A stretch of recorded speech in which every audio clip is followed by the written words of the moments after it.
It's time to feel the rage. Welcome to Film Rage, where we talk movies in theaters, streaming, and classic films as well.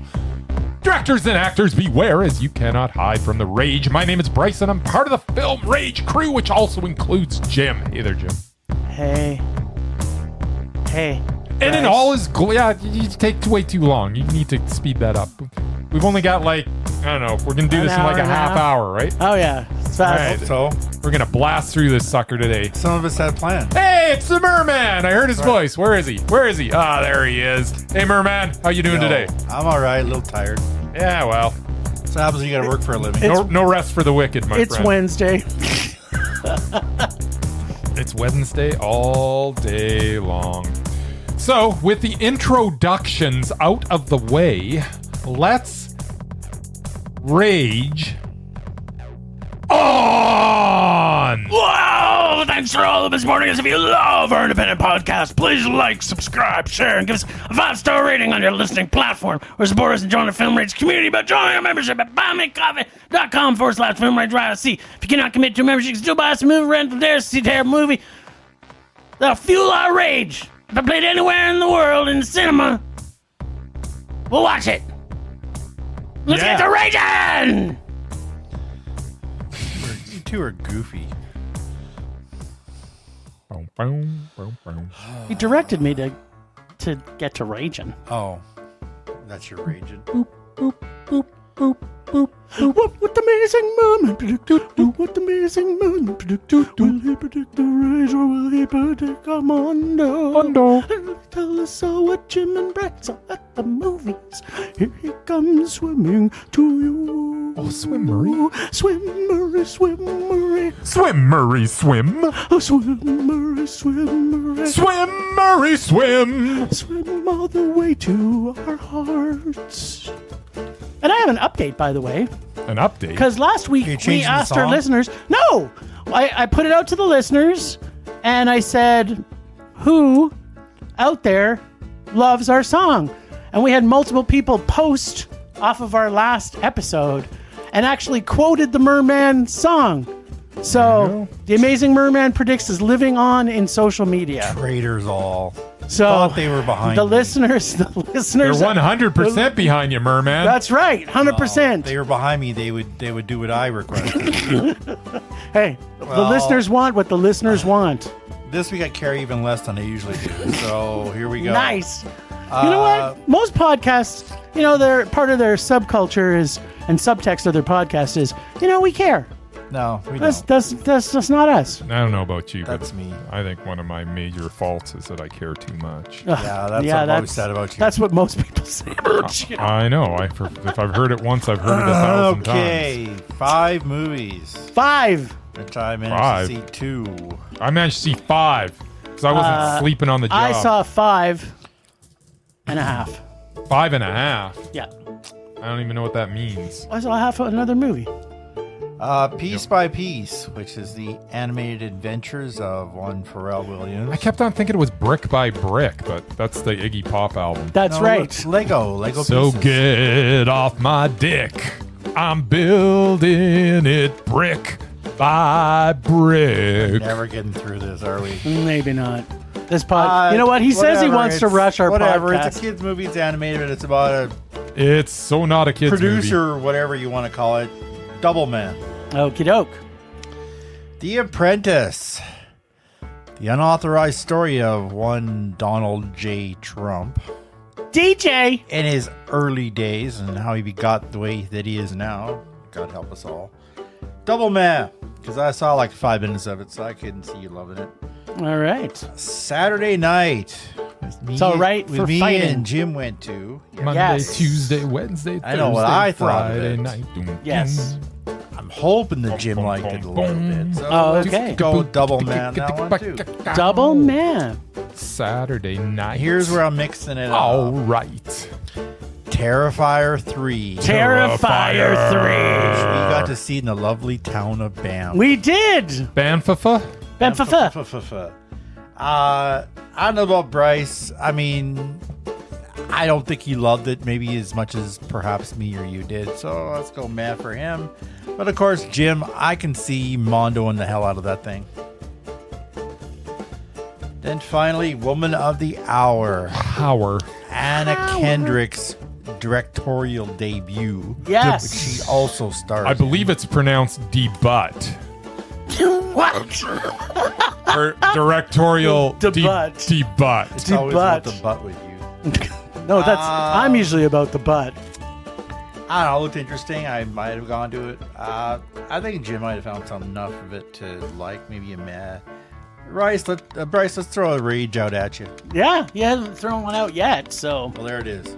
All right. I saw so many movies, I'm not even sure what I'm going to be rating these. Exactly. You don't really remember. It's going to be them by all. the skin of his teeth. See, that's I'll the thing. decide as we go along. When you see 1 or 2, you remember them. When you see 5, you don't remember anything. I remember everything. remember- My mind's like a steel trap. I remember the Sure. Alamo. Really? Were you there? No, I saw Pee-wee's Big Adventure. Yes. Pee-wee's Big Adventure. That's a good movie. Was Pee Wee at the Alamo I actually He was really at the Alamo. in 18, whatever it was? I don't even remember Big Top Pee-wee. Was it any good? Yeah, of course it's I need Top to Pee-wee. I need to watch it again then. It's 'cause so good. I totally don't remember. He's got a pet pig. It's awesome. And it has the kissing scene. The kissing scene? Kissing Yeah, pig? the famous Pee-wee kissing scene. There's a Kissing famous a pig. I don't he kisses a pig? You know what? You're going to have to watch it. All right. So, we're going to open up with Piece by Piece. Which is not brick by brick. No, it's not. This is what Lego comes in, is bricks. Right, And Lego. pieces also. Oh, it all makes sense now. Mostly bricks. They usually say, well, do you They see call them Lego bricks. nowadays? Back in the day, yeah, it was a back in the day, brick. they were Now, bricks. it's Yeah. like formed pieces. Yeah, they're already formed, and you can only build one thing You out put of it. 2 things together, and you've made a And Lego that's it, you're set. done. You can't mix and match. Except for the Death Star, which is like 10 million pieces. So, Piece by Piece Yes. is a Pharrell Williams story as a docudramatic biopic musical in the form of a Lego movie. Yeah. So it has originality and imagination going for it, but as original as the concept is of presenting Pharrell's story with Lego, it becomes very unoriginal with the formulaic way it chronicles the rise and fall aspect of his story. Plus, I'm not sure who this film was supposed to appeal to. His friends. It is too mature for the crowd of youngsters that packed the cinema that I was in. I'm sitting there in the cinema, and the one kid is so freaking bored that his dad had to pull out his cell phone and show him, some stupid cartoon. And I was glad that he did, because at least the kid shut up For 2 minutes. for 2 minutes while he watched that. But I don't know that it was, because of it being an animated feature, I'm not sure that adults are going to be really going to this either. I felt like this needed to be darker, but how is that possible with Lego Not with brand? Lego. Yeah, well, with the Lego brand on full display. The other thing that was a little annoying is the way it glossed over certain events. We learned that, Pharrell wanted to get out of his first contract for various reasons. But how did he get out of this contract? What happened? Like, nothing was explained. Like, the stuff I really wanted to know about, they kind of glossed over and instead cut to his parents sharing some stupid story that means nothing that was kind of amusing. It was funny. Yeah. So, yeah. So, it's got odd half-tellings of stories. Yep. And they were peppered throughout this.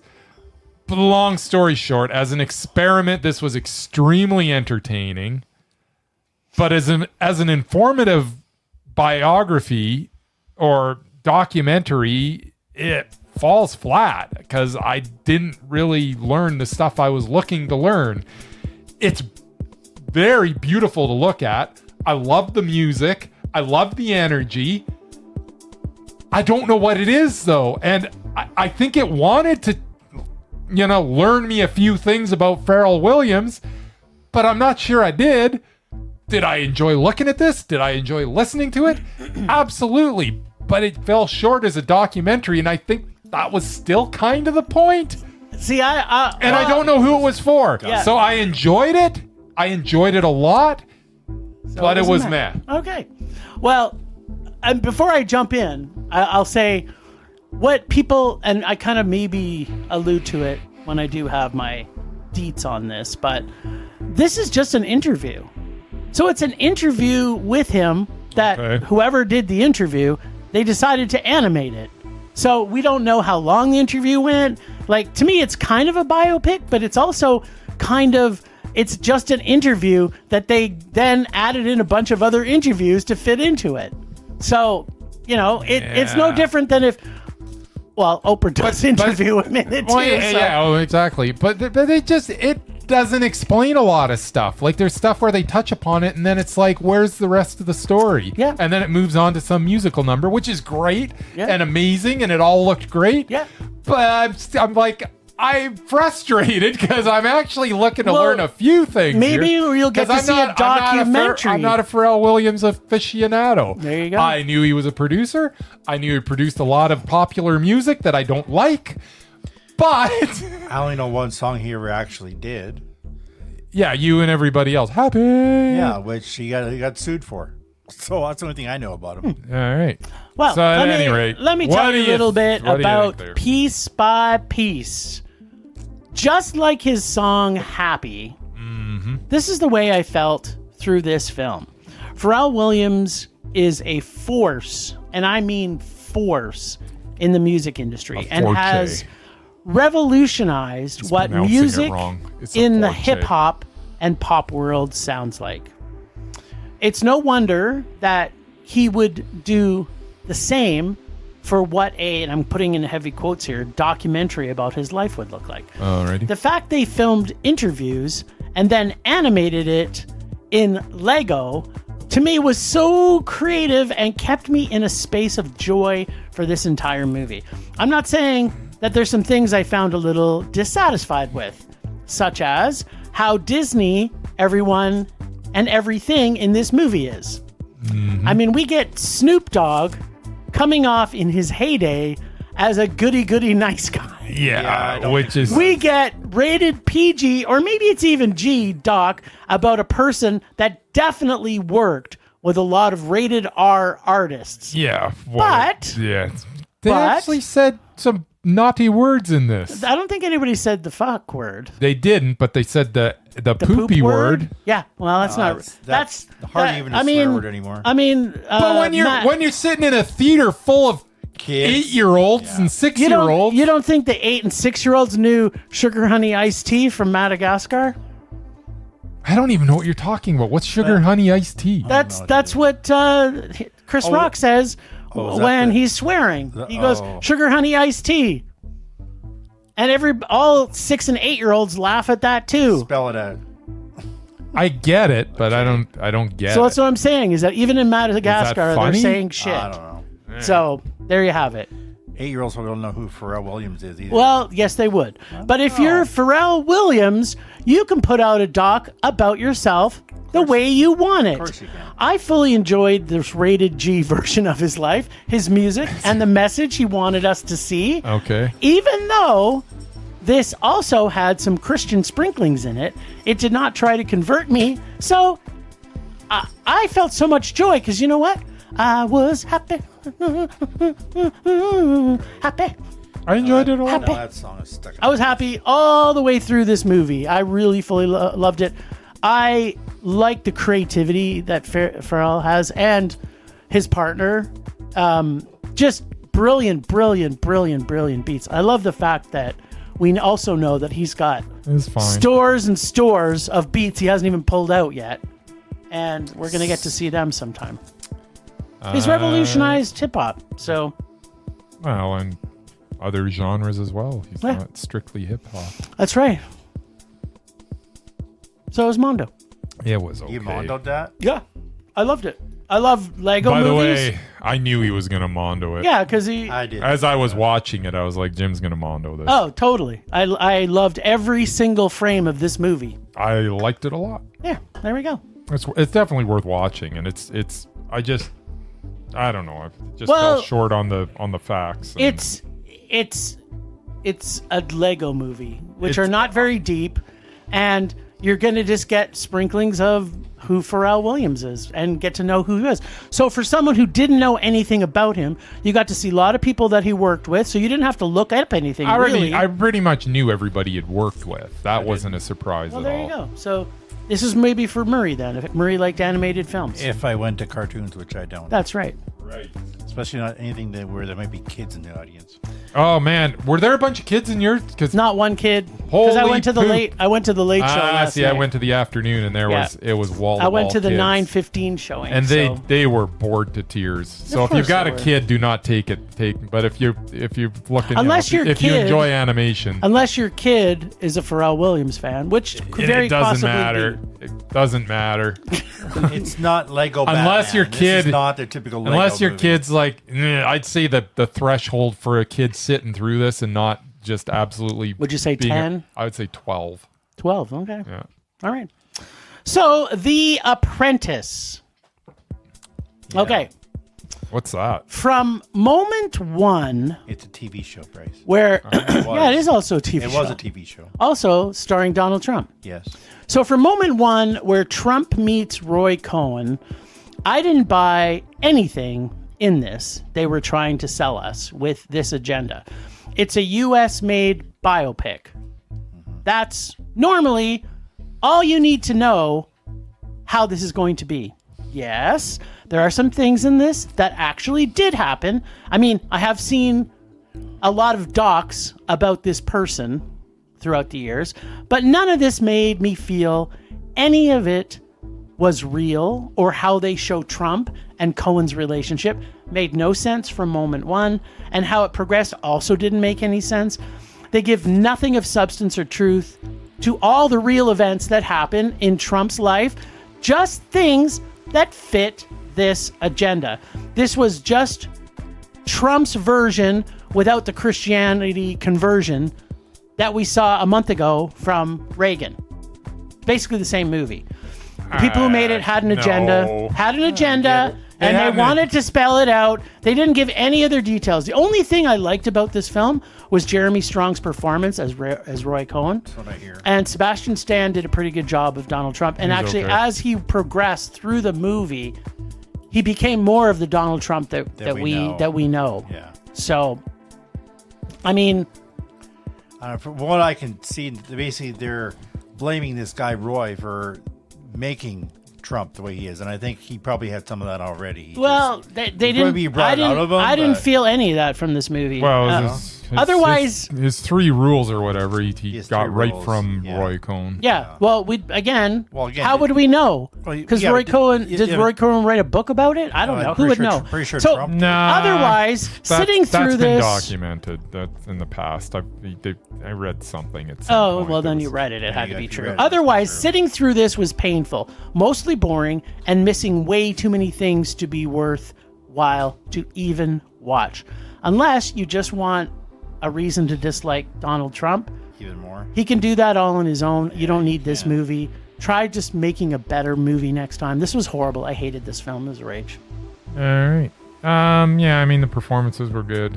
It's the thing that frustrated me the most about this movie is it was just starting to get interesting as he was going through the 70s, and then all of a sudden we skip ahead a decade and all of a sudden he's kind of a different person. Yeah, from one scene to the next, and it wasn't even like a smooth transition. It was just like all of a sudden, bang! They showed us a few clips. It's like, oh, okay, we're in the middle of the 80s now, Yeah. and. But if the whole movie film is like that. And this guy isn't even the same person as the first half of the movie. I actually really liked the first half of the movie, and if it would have kept on progressing that way, that would be great. So I did not. There was nothing in them meeting when Roy met Donald Trump. There was nothing in that scene or anything that when they were interacting that made me think what Roy Cohen saw in Donald Trump. There was nothing.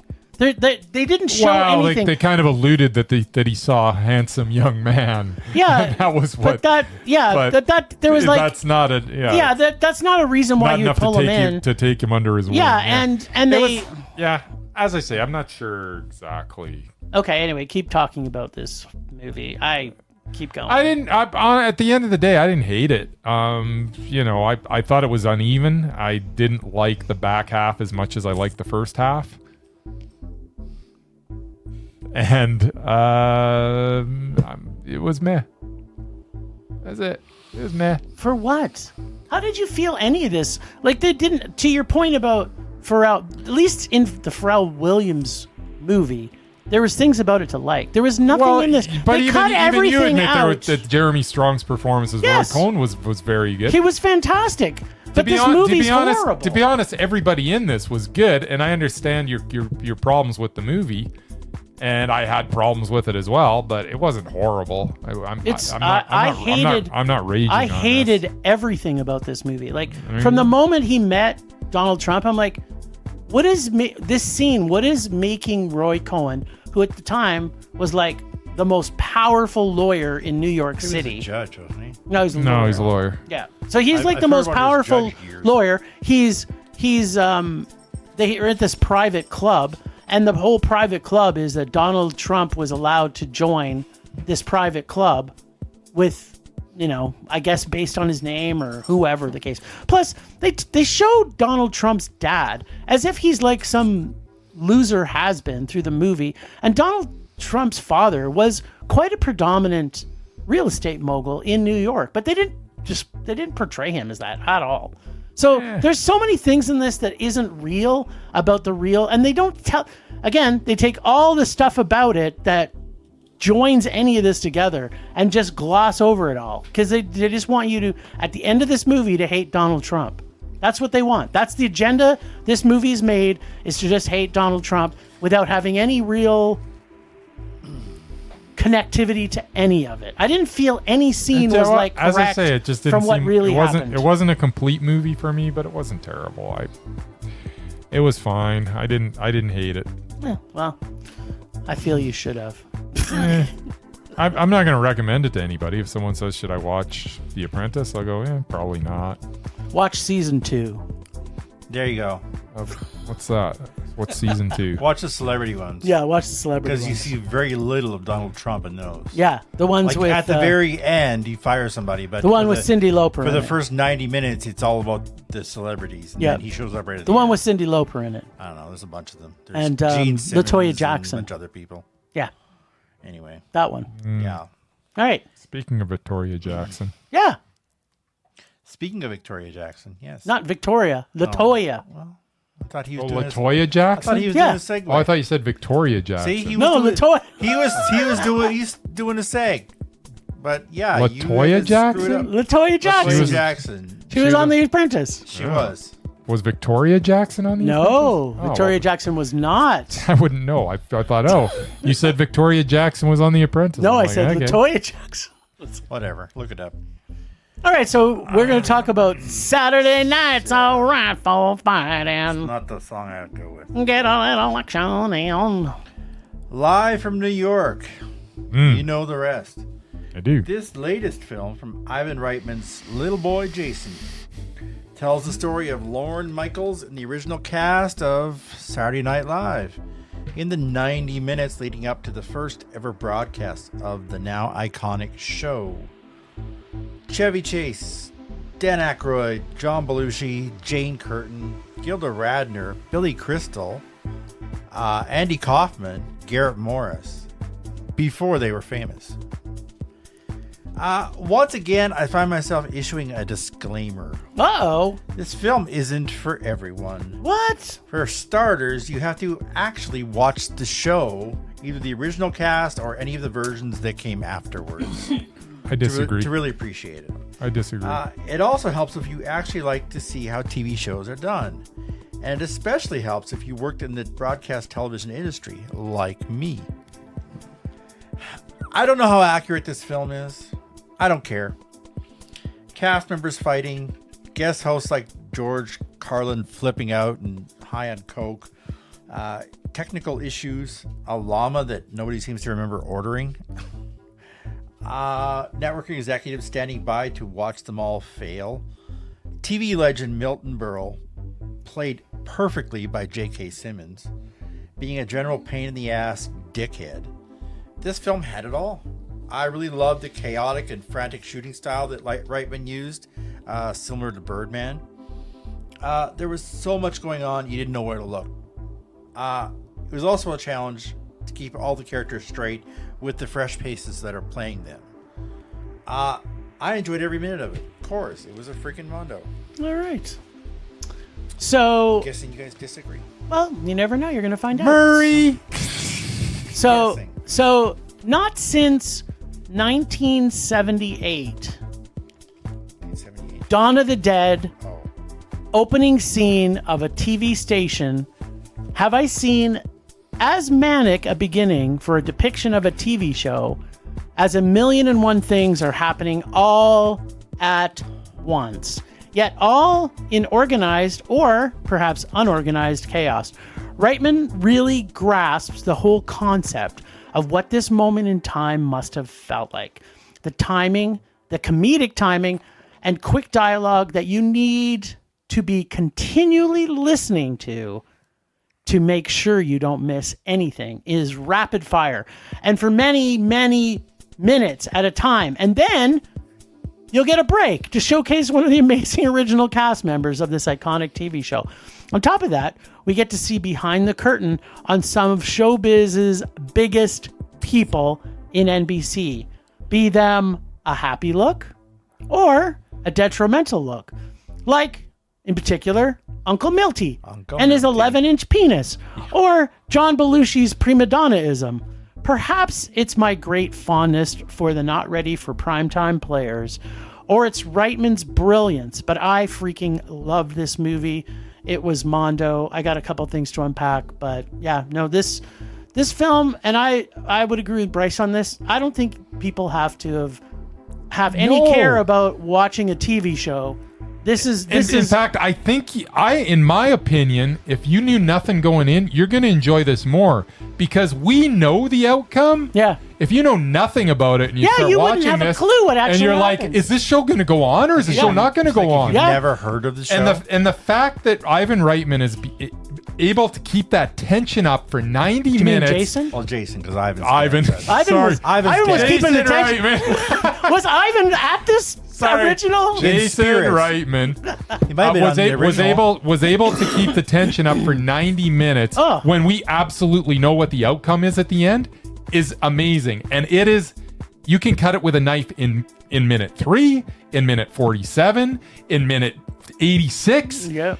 Through this whole thing, it is unrelenting. Tension. Quick cuts. We're going everywhere. It's frantic. And it doesn't lose steam. Not one the second. The fact that this can go 90 minutes and not steam at all. There are no downtimes in this movie. There is no lull. This is just bang, bam, bam, hitting beats, boom, boom, boom. And every single beat is entertaining. Every single beat is just full of actors that are just giving it their all. Every single beat is so much fun. Jason Reitman needs to do more stuff like this. Yeah. He needs to forget about Ghostbusters. Ghostbusters. Crapbusters. I knew you were going there. Yeah, he does though. This is what he needs to do. He's done a lot of he great is films. a filmmaker. He's a great filmmaker. This shows it. I wasn't convinced until I watched this. I thought he was pretty good. He made some quirky stuff that I liked in the past. Mm-hmm. This is genius. Yeah. I absolutely love this movie. I've never seen such a pace that doesn't lose steam. How often do you go into like a comedy that just, and this, I mean, this is a comedy and it's funny through the whole Some thing. parts, but and it literally doesn't lose a beat. Yeah. It does not lull at all. Love this movie. It was Mondo. Yeah. The, you know, it's interesting because afterwards I kind of did look up what kind of was and wasn't. Mm-hmm. And what I think Reitman did well in this is that, for example, the fight between Belushi and Chevy didn't happen on opening night, but there was their tension through the entire. So he captured moments. Yeah, I think he took like the first season and kind of pushed some of the stuff into like that 90 minutes. He and did. That's fine. He took the essence of. That's what I'm saying is that he took the essence of the characters, and we got a real feel for it. Just like Belushi didn't do all the things that he did on that first night. But and the same thing with Milty. Milty wasn't even there. But the fact that Milty was part of NBC, and he was on the way out. He did host the show. He did host the show later on. Yeah, but was the worst host they've ever had. Yeah. And the fact that there's multiple people that have said he pulled his dick out all the time. Oh yeah. So it's like there's, the fact that they put all that in there, like it actually literally shocked me when he pulled his dick out because I'm kind of like, this is Uncle Milty. What's happening now? Well, I knew about Uncle Milty going in. I knew something was gonna. There's gonna be some penis coming out at some point when Uncle Milty was in this. I knew it for a fact. I guess if you got it flaunted. Right? Yeah. Heck, I wouldn't wear pants if I had an 11-inch penis. So there you go. And on that note, Speaking of terrifying, I'm happy you guys liked it. Yeah. Terrifier 3. Let's see. There's a clown. Ho. That's right. It's a Christmas movie. Yeah, it's and we all saw this. Art the Clown. It's instead of a Halloween massacre, this time it's a kind of a Christmas massacre. This is one of those movies where a lot of things happen, and I'm not sure why they happen. And they're not really connected to anything, and there's a lot of blanks that aren't filled in, and who cares? It's like the kills are inventive. There's so much ridiculous, gory fun. The practical effects are fantastic. What's the dude that plays Art the Clown? What's his name? I don't know. Good old Art. David Howard Thornton. Yep. He's just genius in this. Like, he is so good as Art the Clown. I want to see him in other stuff because I know this guy can act because I'm watching Art the Clown and it's freaking amazing. But here's the thing. It's over 2 hours long. Yes! 2 hours and 5 minutes. It does not need to be over 2 hours long. This is thinking too. This is just like the last one. The last one could have been brilliant too. The last one was 2.5 hours long. So he's so close to making a perfect Damien film. Leone is so close to getting this right. But he hasn't yet. It's too long, and he's got to write better dialogue. I realize this is campy fun, but the dialogue's terrible. Of course. And it's got to be better. There's still room for improvement. And this is one of those cases where if I took a little bit of Terrifier 1 and a little bit of Terrifier 2 and a little bit of Terrifier 3 and I mushed them together and I made it 90 minutes, it would be one of the greatest slasher horror movies ever. Yeah. But that's not what we're doing. That's not what we're doing. And it's too long. The dialogue's clunky. It doesn't have to be. I'm not looking for I realize what this is. But the dialogue doesn't have to be that clunky either. It can still be semi-intelligent. I love this movie. I really did. But it's too long. And there are lulls in it. And there's no reason why this can't be rapid fire, Art the Clown, doing his thing. Little bit of character development on the people that he's, terrorizing in between. That's fine. But it's got to be about Art the Clown more than anything. And it's also got to be 90 minutes. 90 minutes. I'm thinking 87 minutes is where this needs to be. 88 maybe. Slash it under 90 minutes. There's a lot of fat that could have been trimmed off this, and it would have been so much better. Really liked it. I'm looking forward to Terrifier 4 because I really think that Leone he's so close. Yeah. He's so close. He needs to make one more because I know he can do it. I know he can make the perfect slasher movie. And this character is the one to do it. There's no chance this isn't getting a 4. Of course. Yeah. There's no chance. This is totally getting a 4. I absolutely loved it, but it's not Mondo because there's just too much amateurish stuff.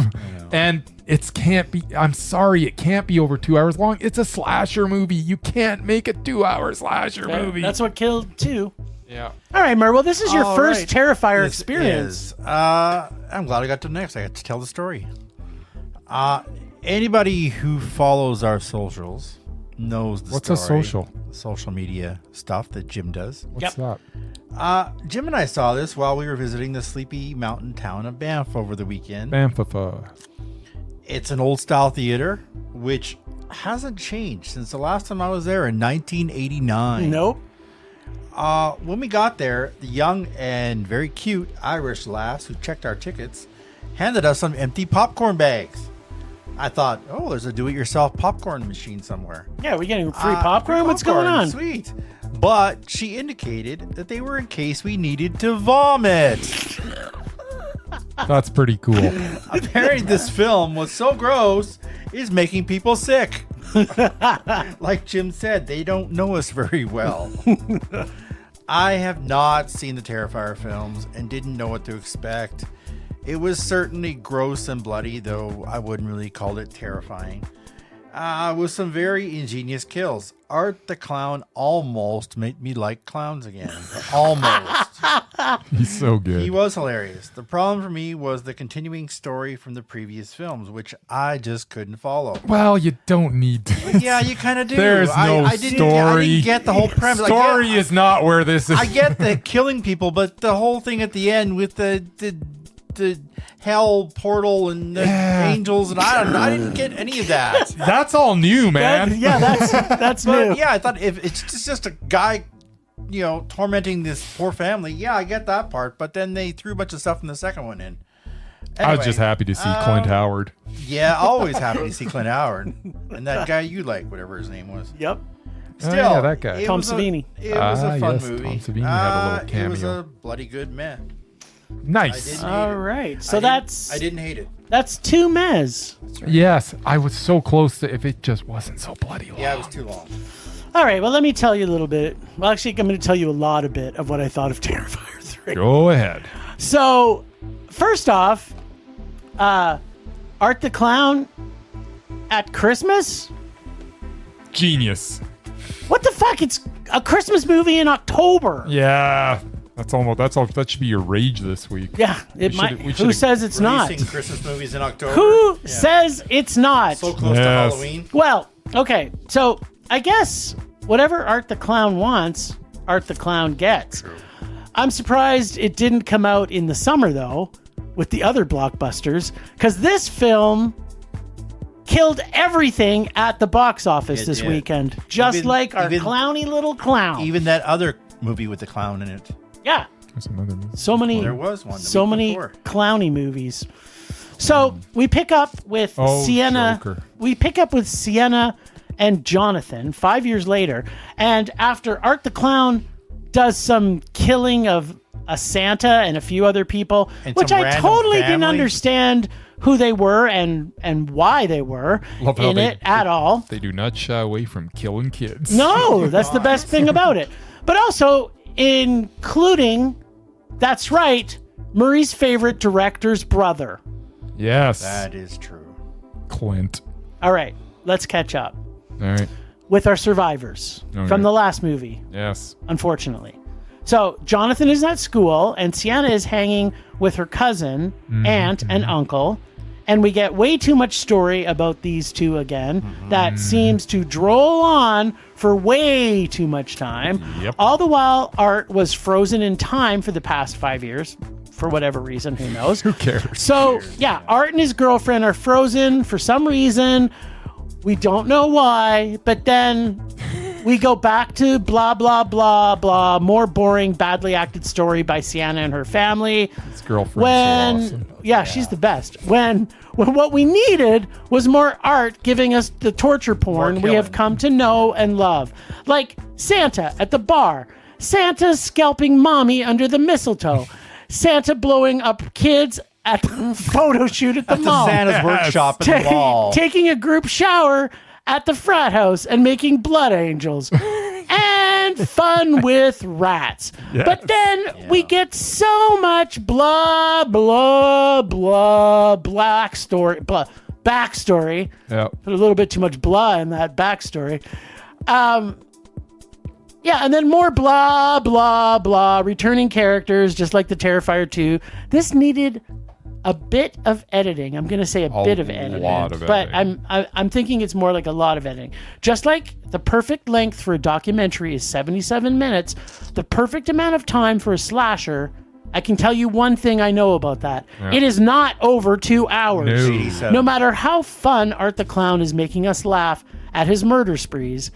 And man, this amps up the gore over the first two. And those two were known to be like top of the heap for Yep. yeah. In fact, as Murray's already said, we got barf bags, so we were happy. And every time something really gory would have on the screen, I'd pass Murray a barf bag. Nice. Was not necessary. Yeah. By the way. Yeah, so this is also a meh for me because the story they are trying to tell is boring, has characters that their stories go nowhere, including Jonathan, which character seems like they were making this movie and then after the fact they say, hey, you know what? You don't need them? We forgot that there was a brother in here. We should probably add him into the movie. And then, so we better add him back in. But, just don't do it too long.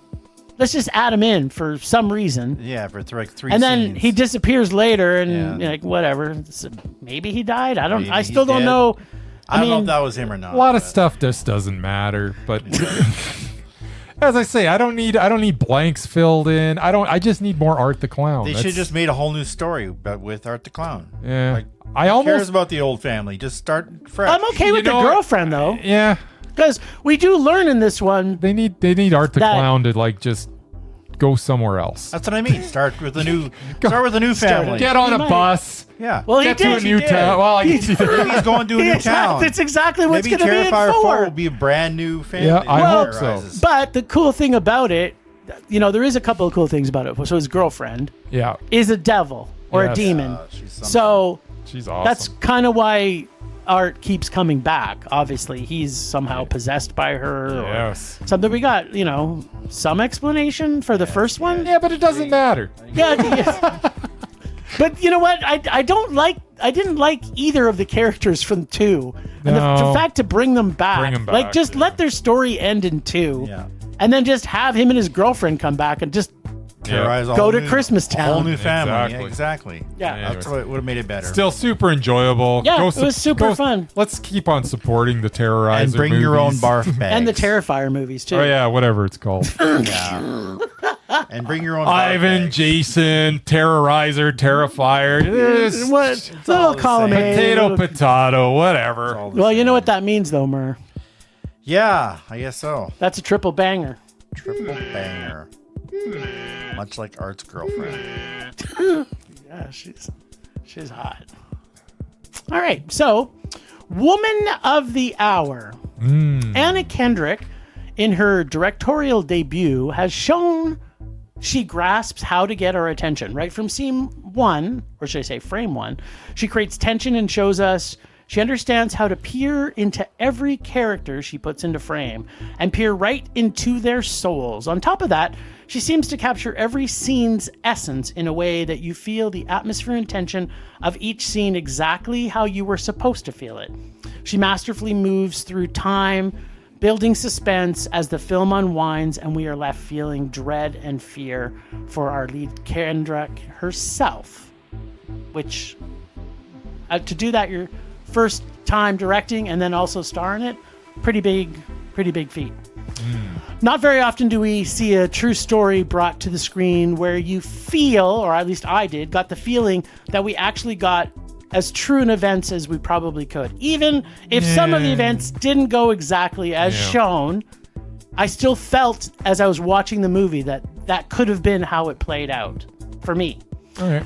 Even though this There's is... some pretty big coincidences. There's a couple. Yeah. But okay. Yeah. Even though this is a mildly gore-ridden rated PG suspense film that normally would make me rage. It didn't feel like it though, did it? It didn't feel like that. Yeah. And I'll have some things. I like this film, and I can't wait to see what Kendrick does next. Anna, you get a PG rated horror biopic, meh. And I got some unpacking, but what did you think? About the same. Okay. Right there. Moving on. Yeah, no, it was really, really quite good, and I didn't know very much going into this. I was sitting with someone that knew a lot more about it than I did. Oh, okay. So afterwards, she had a few like little parts that she liked. Yeah. Well, they're not even criticisms, but you know, just like when you go to anything that's based on a true story, when they take liberties in certain things, it's always like, did they really have to do that? Wasn't the story interesting enough without doing that? Yeah. But me going in not knowing about any of this, I liked the movie. Yeah. It moved along. It was very, very tense. Well paced. Yeah. There are some coincidences in it where if you're going in and you're like, you know, it's based on true story, you're saying to yourself, this seems a little too convenient. But you know what? It was all entertaining. So yeah, as you say, Anna Kendrick did a very good job of creating atmosphere. She did a very good job of creating tension. I like the way that it cut back and forth between all the different times, which usually I'm not a huge fan of. Yeah. But they also didn't over-explain it either. They didn't go, oh, actually, they did. They did put up like the date every time. They did, but they did it once. Yeah, they did it once. And they would jump. Yeah. So. So we knew based on who the characters were. So I like that about it. And how good was Tony Hale in this? Oh my God, he was so good in this. Like I almost didn't recognize him for the first 5 minutes. I was like, oh my God, that's Tony Hale. But this was meh. It was very good. I'm looking forward to what she does next. But I feel so. Here's the thing about this. It is a PG-rated horror film. There's no real blood in this. There isn't, but it feels so much. Those scenes feel so gritty, and they did like the very first opening intense, scene, and it's like this doesn't feel PG. But then you look at it, like if you look back at it, it's like, okay, well, you didn't really see anything, but it felt really, and the characters. Like I really felt that she was able to capture those characters' feelings and thoughts. Like you knew what the serial killer was thinking. You knew what each one of the characters. Like it's not very often we get a film like this that really does have such great character development. I find you can overlook. Like this almost made it to a Mondo for me. It was really good. It was very close. Yeah. There you go. Holy mess. The dating game scene. Like that scene, and that one's one that isn't exactly like it because I went back and watched the dating game scene. Oh, okay. And the actual scene? Yeah, the actual scene. And the actual she does have like this the true life person is dynamic for sure, but not to that extent where it's just like boom, boom, boom. You got an answer for everything. Just sharp like attack. Anna Kendrick's character is so brilliant in how she does that for sure. And then the date that Kendrick has with the killer, that actually didn't happen. No, that didn't happen. And here's the thing: I'm not sure that it needed to happen. Like there was so much else going on there that it's there was a thing. Like they did talk about the fact that she did meet with him after and got creeped out by him. Yeah. So, Kendrick's spin on it was they actually kind of went on a date. So as opposed to just spending time. Talking after the fact, so as I didn't have a problem with it, as I say, but I liked it. There you go. It was good. Hey. Oh yeah, baby. That music's familiar. Yeah. Is this what we talked about the other night, or did you? This is what we talked about. Yeah, assist to Jim because I wasn't really going to do anything. I've been unusually busy this week, which I'm still busy, but. In the nearly 50 years that Saturday Night Live has been on the air, it has spawned a huge list of comedic performers and some equally big films. For the most part, these performers didn't really hit it big until they broke away from Lorne Michaels and did their own thing. Eddie Murphy, Adam Sandler, Chris Rock, Will Ferrell, Tina Fey, Bill Murray, Julie Louis-Dreyfus, the list goes on. Of all the Lorne Michaels produced SNL spin-off films, most were horrible. There are a few exceptions. Obviously the big one is Wayne's World. The first one. Oh, I thought it was Night at the Roxbury. No, that's on here. Best Bros Wayne and Garth in their epic adventure was the biggest thing to ever come out of the SNL stable. With special about- appearances by Alice Cooper. Didn't Sweeney Rob do a Lowe. Pat movie? Yeah, Talking about it's on box there, too. office here, dude. Oh, well, that was excellent. Alice Cooper, Rob Lowe, the T2 Terminator, aka Robert Patrick, and the babylicious Tia Carrere. This was a fun ride which included a revival of Bohemian Rhapsody to kick things off. Unfortunately, the sequel wasn't as good, but it did have Aerosmith and Christopher Walken. Wasn't Rob Lowe in the second one too? No, I don't think he was. Just the first? No, because Christopher Walken was like his boss. Oh. It also featured, Walking here. as a piece of, I guess, trivia, Okay. the guy who played the big-time record producer in the first one is the same sleazeball who managed Michael Jackson, who basically creeped out Sheryl Crow and made her feel like less than a human. So he wasn't a nice guy to begin with. But yeah, same guy played a version of himself. But that was back when before all this stuff came to light, before he became a Weinstein. Anyway, but yeah, he's in the first one. Anyway, next up, the Blues Brothers. The original pairing of SNL OGs, John Belushi and Dan Aykroyd. This epic road trip Aykroyd? film, yeah, how do you screw that up? Featured the special appearances from some of music's biggest legends: Aretha Franklin, James Brown, Cab Calloway, and Chaka Khan. Chaka Khan. Of course, the heart of the story is Jake and Elwood Blues on a mission from God to save their childhood orphanage while being chased by the police Po-po. and John Candy. Shaka mad. Shaka real mad. We have MacGruber. MacGruber. Man. I love Will Gruber. Ferrell. I took an upper decker. I have not seen this one. Will What's an Forte. upper decker? Will That's where Forte. you take a poo in the tank instead of in the bowl. I have not seen this one, but I can Will Forte. appreciate a parody of one of my favorite 80s TV shows. Oh, man. Will I'm Forte's so told it was good. pretty good. Starring Will Forte and Kristen. Oh, Wiig. you would love it just for the Chris Jericho scene, man. Oh, he's in everything now. He like recruits all Oh. these WWE guys. It's so good. Speaking of, he was in Terrifier 3. He was. he was. Yeah. Briefly. Then we have The Coneheads. Ah, 1993. Also Hey, with Dan not the best Aykroyd. film. It does feature two original SNL cast members, Jane Curtin and Dan Aykroyd. Mm-hmm. It's a funny sketch that maybe shouldn't have been turned into a movie.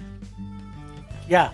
Definitely not. And we have Superstar. Yes. I like Molly Superstar. Shannon. This was way Oh, past yeah. the point I stopped watching SNL. No. But it was Molly funny Shannon's so good. character I don't care portrayed what she's in. I by could just watch Molly Shannon. She's Yeah. hilarious. She can be I in the give worst you that. script ever. It doesn't matter. Yeah. It's Molly Shannon. I It's worth can't watching. see it being funny for 90 minutes, but I'm Yeah. Oh, it's sure, Molly Shannon is It's Molly funny. Shannon. sure she made it work. It's She's Molly funny. Shannon. She could She's- be in an yeah. epic Lord of the Rings version Now of it's Superstar. time Be for funny. for the garbage. Oh no. What? The Ladies' Man. Oh, Ladies' Man's great. 2000. Joins the growing list of mediocre movies based on SNL. I like the Ladies' Man. It doesn't have enough material to last the length of the movie. Oh. I remember a few of the sketches being mildly amusing. Yeah, it's Tim not Meadows. Not It's good not a enough full to make a movie. I love feature Tim film. Meadows. Not a full movie. Then there's Bryce's favorite, which did not do well apparently, but All right. and critics didn't like it too much. Let's see. What's my favorite? Night at the Roxbury. Oh, I thought it was. Yeah. No, that's coming. Some people like this film with Will Ferrell and Chris Kattan reprising their roles from their little sketch show. Yes. Once again, a decent 10-minute joke that cannot last the entire film. Yeah. And finally, the absolute worst film to ever come from the mind of Lorne Michaels. It's Pat. It's Pat. Classic. Again, And Chris. Julia Sweeney at her best. Yeah. And Chris. A tired Dave Foley. joke from SNL about a character whose sole purpose in life is to make people wonder if they are a man or a woman. And then That their- was the whole joke. And then their partner, That is. Chris. And now imagine that joke stretched out to 90 minutes. That's right. And that's It's Pat. And it's brilliant. Julia Sweeney has done some good characters. This is not one of them. So good. Just awful. But yeah, so Lauren should maybe just stick to doing the TV show. 'Cause I don't think he has a lot of luck. Those are all doing worth movies. watching. I don't know about that. Whatever. Nice. You- Watching It's Pat You tonight. go ahead and watch them then. Temperature rising. Vision blurring. Rage taking over.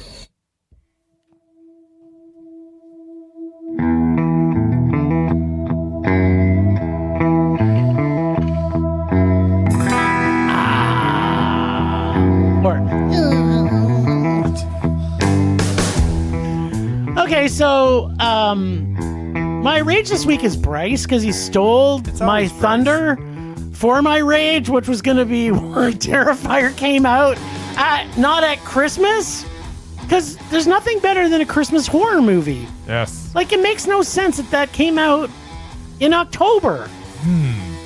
Like, it's just dumb. They could have put other movies out. It's odd. It's stupid. Yeah. Because There's a lot of although, you know what, the competition at Christmas is not the people that are going to Terrifier, because you get all those you get, like, on Christmas Day you always get like 3 movies get released that all have Academy Award aspirations. It should have been those and Terrifier, and then everybody that doesn't want to watch that other That's stuff choice. Terrifier. Exactly. That's exactly my Did I point. get the name right? Yeah, you did. Terrifier. But it's Terrifier 3. Whatever. They're all the same. Yeah, so my rage is Art the Clown. we need more horror at Christmas. More horror at Christmas. That's my rage. And then Bryce We ruining need new my Krampus thunder. films. What we need. Yeah, that also. Oh, there's a Krampus film coming out Is for there? Christmas, but Is there? it's going to come out probably the end of November, November? which is going to piss me Yeah. off too. Ooh. Be forewarned, What's- Santa. I'm sorry, what's coming out? That one with Oh, his Red name? Red Rocket. Red Rocket. That's not a Red Krampus. Man. That's if you rub your dog too much. Oh Man yeah, down. I guess technically Krampus Red. is in that. Yeah, Krampus is in it. Big Red. Krampus is the one that kidnaps Santa. Red I on the don't horizon. think he kills Yeah, him. red. Something red. Red. Red one. Red one. Red Red- one. Red rum. He's red one because he's Santa. Red rum. Red one. I think that's it, actually. Red one. rum. That's right. No, not red rum. That's totally different. Oh. Chris Pratt and Cena is in it They too. weren't in The Shining. No, they're in red one. Red rum.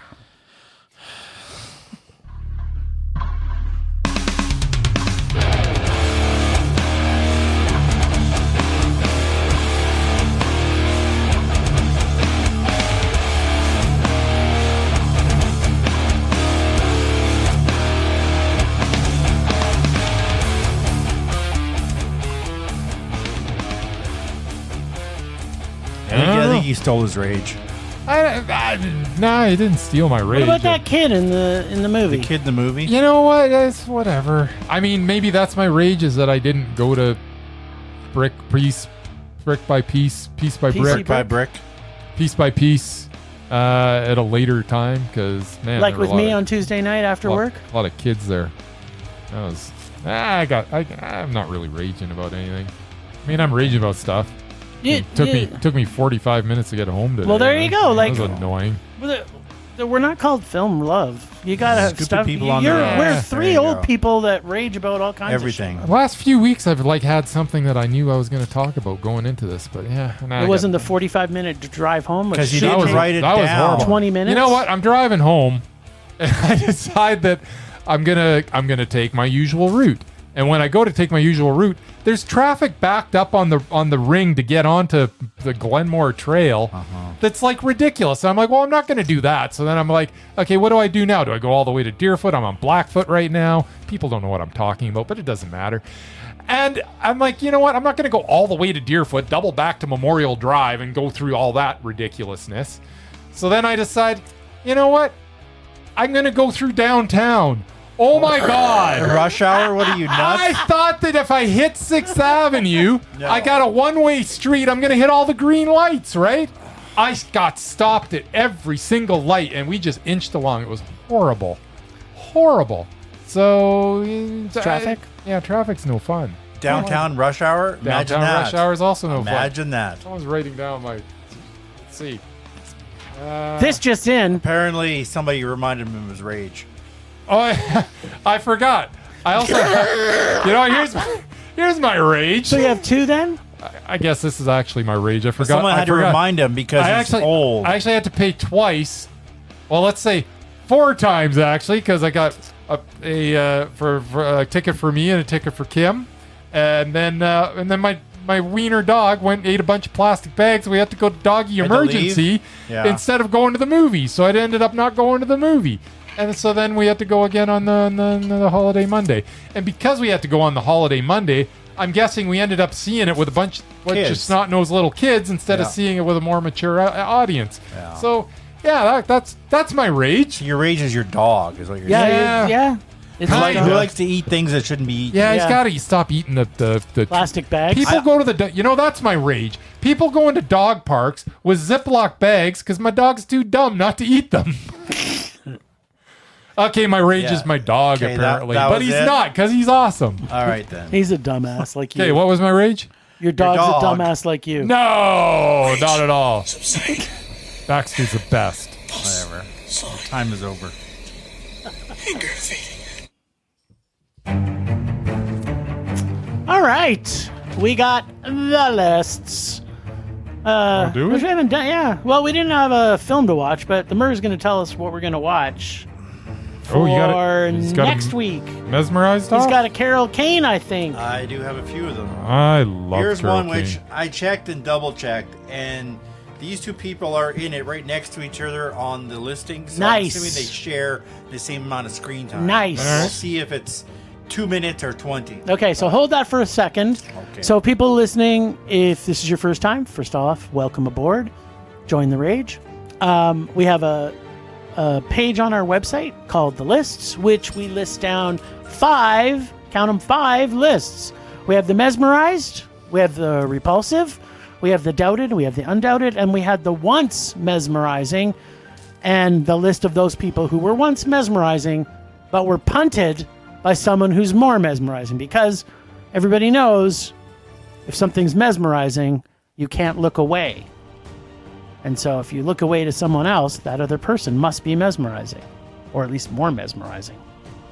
So, who you got for us to mesmerize off, Mur? Well, as you mentioned, we had Carol Kane, and she's been in a lot of movies with a lot of people who actually are on our list.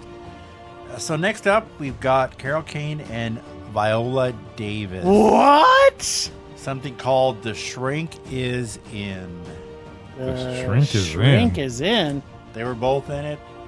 What the hell is The Shrink is in? I don't know. What do you mean you don't know? I wanna Just compile see the this. list. I don't watch all the The movies. Shrink I've never seen it. I just know they're both in it. is in. It's got Courtney Cox and David Arquette That's in it. right. This is gonna be The former horrible. Marys. Oh, God. But these two are also in it. What in the hell is this I thing? have no idea. A It woman looks impersonates horrible. a psychiatrist to win the man of her dreams. David Arquette is the man of her dreams? Back then she was. Maybe. Or maybe it's was. David James Elliott. Is the Ah, man well, of that her would make dreams. more sense. He looks pretty dreamy. Yeah, he does. Anyway. Okay. I don't know. Maybe it's a I'm TV kind of movie, excited but about it. whatever. I am... Because I've never seen it. I've never seen it either. Good luck finding it then. Yeah, that may be a challenge. Maybe a challenge too. So if we can't watch it Well, while we're It was gone, released on stream. Well, it was made in what? 2000 and something. Yeah, 2000. It was in the year 2000. It was made, and then do you know what its streaming release date was? I what? have no idea. December 5th, 2016. So it took 16 years for someone to say, Someone to say, you let's- know let's what? show it." Let's put it on streaming. See if anybody will watch Surprised it. Tubi There didn't you pick it up, or go. Plex. There you go. All right, Anyway. well, here we go. Yes. Oh my. Last week on Rage or Dare, our baby boy Bryce pulled the 1993 Charlie Sheen crime thriller Beyond the Law from Jim's bag of evil action adventures. This week, Jim will hopefully get to pull from Bryce's bag of evil bag of... Wait, what is Bryce's bag of evil about again? Oh yeah, that's right. The only thing evil about Bryce's bag is that it hasn't been filled in about 5 months. Well, thank goodness your reliable merman and your god of rage are here to do Bryce's job again. I mean, really. Come on, Bryce. Well, let's check in with our brain-damaged slacker and see if the great Michael Madsen and the somewhat less talented but much more interesting brother of Emilio Estevez can put together a crime thriller that's better than Hot Shots Part 2. Though I'm guessing it's no loaded weapon. I'm so glad he I like that. Loaded Weapon. I like Hot Shots Part That's 2 what he's too. saying. That's what he's saying. It's no loaded weapon. I like Definitely Hot Shots Part isn't. 2 as well. Yeah. Emilio's less talented but more entertaining brother. Yeah, Okay, so this movie is just, it's a mess. Really? Well, here's the thing. Apparently, it's based on a true story, which blows my mind because I don't know why that the DEA would get in touch with this guy, Daniel Saxon, who just got fired from the police force and say, be one of our undercover officers. You just got fired. Like, what? Makes total sense That to doesn't me. make any sense. Anyway, so he ends up going undercover as a biker. And Charlie Sheen? yeah, Charlie Sheen does. So he grows, long hair and a mustache and a beard, and he finds some guy that just wants to be liked, I guess, and he ends up being his sidekick and gets him in with the biker gang, even though the biker gang hates this guy. I don't know what's going Sounds like on. Point Break. No, it's exactly like Point Break. And nothing makes sense. And it just goes on and on and on. But I don't understand why a movie with this many talented people in it is so bad. I mean, Rip Torn is just wasted in it. Charlie Sheen, he's not super talented, but he's like the worst he's ever been, and he's been pretty bad in some movies. Is that when he was on his Tiger? Yeah. Michael Madsen plays basically the same character that he was in Reservoir Dogs, only about dialed down 50%. What's the fun in that? And there's no fun in it. It's zero Not fun. at all. Courtney B. Vance. I love Courtney B. Vance, but in here it's just terrible. It's just a bad movie. The acting's terrible, and it just goes on and on and on. I don't know what I was watching. And then it came up, this is a true story at the end. And I'm like, how in the hell is this a true story? Nothing made any sense. So I don't know what to say about it. I mean, it was just a big time rage. I hated this movie. I think, by the way, I don't think this had a theatrical release in America. I think it was released in Germany or something. Still had one. It had a European release, but I can see why they didn't release it in the theaters here, because it is awful. It's so bad. And nothing made any sense. It was stupid. I love this. You know what? Ta-da! Yeah, it was a rage. Made my day. surprise. It's made my day. Made my day. Okay, I can choose from the audience. Dare bag. Ooh, Casey's bag is full. Maria hasn't got much left. I'm going to pull from Casey. Mine is almost empty. Could use think some. so. Could use some loving. All right. It's not as full as Casey's bag. All right, Casey's bag of evil remakes is gonna make me have to see Terminator 3: Rise of the Machines. It wasn't that bad. It's not the worst of the Wasn't Terminators. that the Christian Bale one? Or is that a different one? I don't know. I don't know. They all weren't that bad. No, there's a few. I could watch. Remember them the all. last one with Hamilton and Yeah, it was fine. I thought An old Schwarzenegger? old Schwarzenegger who had a baby or something. Yeah, it was all right. No, it wasn't. Yeah, it's Terminator. They're fine. We actually reviewed it on this podcast, and we all hated it. I don't think I would have given it a rage. Well, You must be mistaken. You are mistaken. I mister. don't think so. So you just have to watch this, right? It's not me? No, it's just I get me. the week off? Watch Yeah, if you do. want. I never get the week off. Yeah, one Oh, week whatever. off. That's all you got. That's exciting. All right. Well, thanks, Ragers, for listening. Thanks to the extended Film Rage family, who you can find in our show notes. Thanks to Casey, the nerdy photographer, for the voice of Rage all day and our god of rage. Get ready for another episode with Casey coming up this Sunday, by the way. Find us on social media everywhere at Film Rage YYC. Check out everything Film Rage at filmrageyyc.com, including our merch site for Redbubble and TeePublic. We're always going to make this a raging blast for all listeners, so please comment, like, and subscribe, or send us emails to filmragecalgary@gmail.com to see terrible movies to fuel our rage. But no matter what you do, please, please, please, pretty please, please, please, I'll make us a rage. That's it for this week. Rage on! Rage on. Rage on.